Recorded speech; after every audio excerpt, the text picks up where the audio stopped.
Biology, Chapter 12, Theory Video 5. The role of ATP in active transport.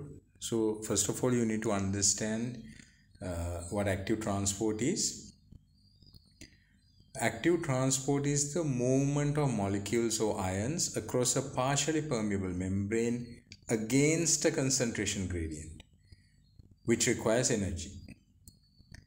So there has to be certain requirements. The first requirement is it has to happen through a partially permeable membrane. And the second one is it should happen against a concentration gradient. What does that mean? It means it is going from the area of low concentration to an area of high concentration. For example, if there are 20 people in this room and in the other room there are only 5 people, there is a tendency of people going from where they are high to where they are low, because the space is more in the other side. But you won't, in active transport, you push them into this room. So you kind of, add more into where they are high in number. So that requires energy. So active transport is happening through a partially permeable membrane, and it happens against a concentration gradient. Energy is needed. So from where do we get this energy? From ATP. Why do we need energy? Because we have to counteract the tendency of these particles to move by diffusion down the gradient. Then what is diffusion? Diffusion is the movement of molecules or ions across a permeable membrane, partially permeable membrane, along the concentration gradient. That is, from the high concentration of its ions or molecules to the low concentration of its ions or molecules. So that is what happens in diffusion. But in active transport, it happens the other way around. All cells show differences in the concentration of ions, in particular sodium and potassium ions. So as soon as we say sodium and potassium, you should remember the sodium-potassium pump. Why is it important? Because it helps to regularize many things and regularize the internal conditions of the environment. Most cells seem to have sodium pumps in the cell, the surface membranes that pump sodium ions out of the cell. This is usually coupled with the ability to pump potassium ions from the surrounding solution into the cell. So from the inside of the cell, sodium ions are pumped out of the cell. Then from the outside, potassium ions are taken in. The sodium-potassium pump is a protein that spans the cell surface membrane. So just like what we learned earlier, the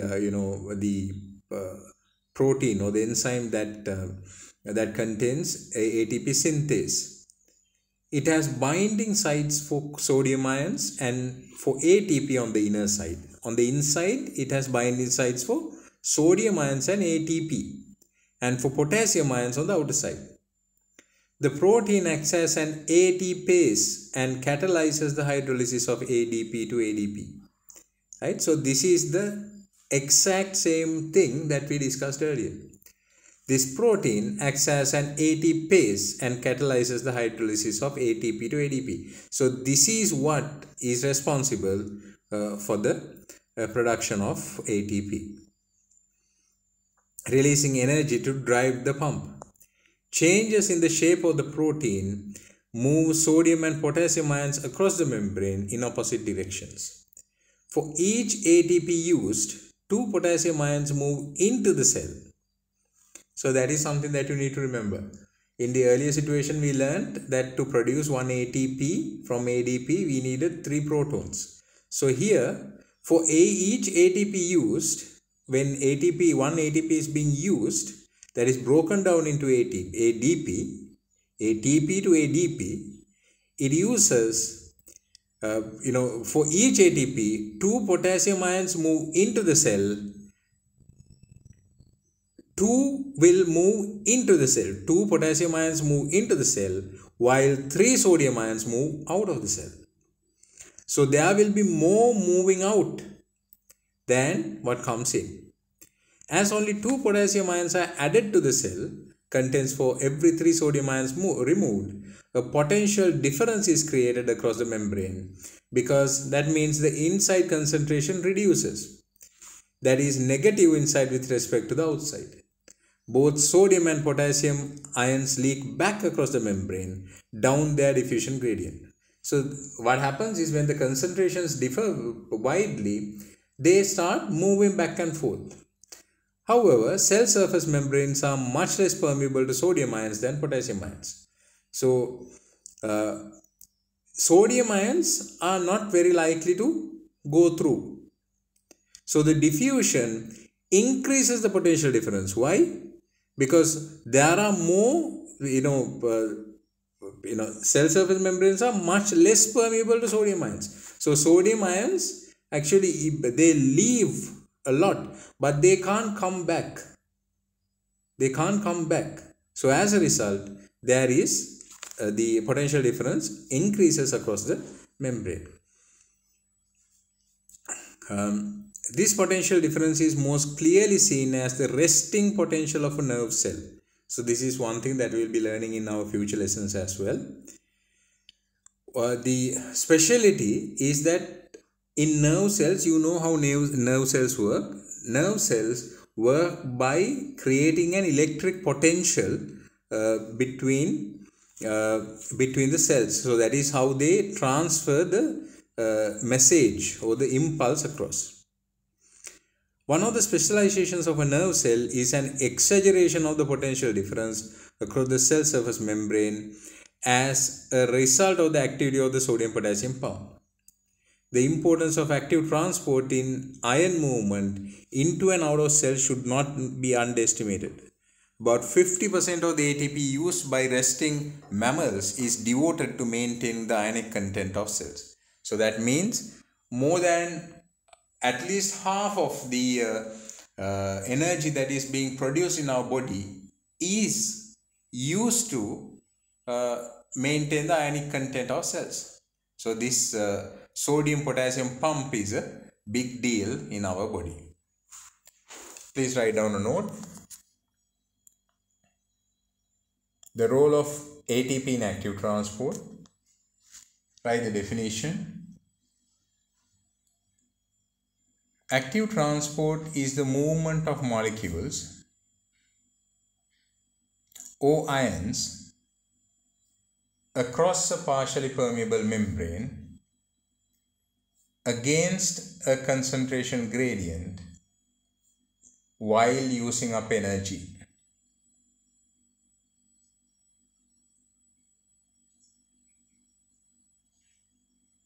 Leave a line, put a star and write down. This energy is required to counteract the tendency of diffusion. The tendency of diffusion. So you should remember what diffusion is. Leave a line and write. In sodium potassium pump,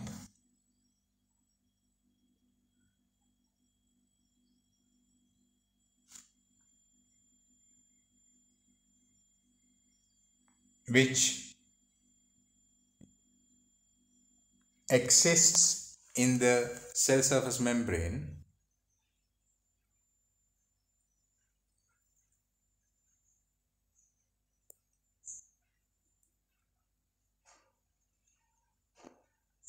for every 3 sodium ions pumped out, 2 potassium ions are pumped in while using a single ATP.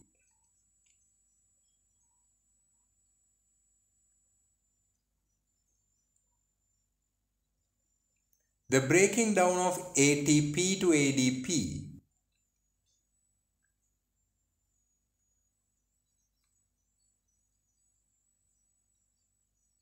releases the energy required for this active transport process to take place.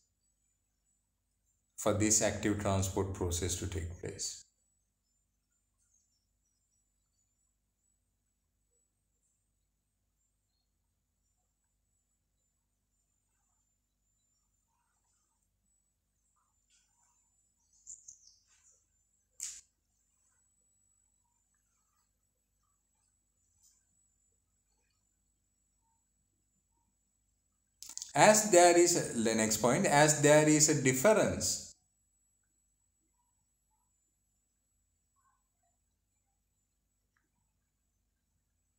in concentrations being created inside and outside, a potential difference builds up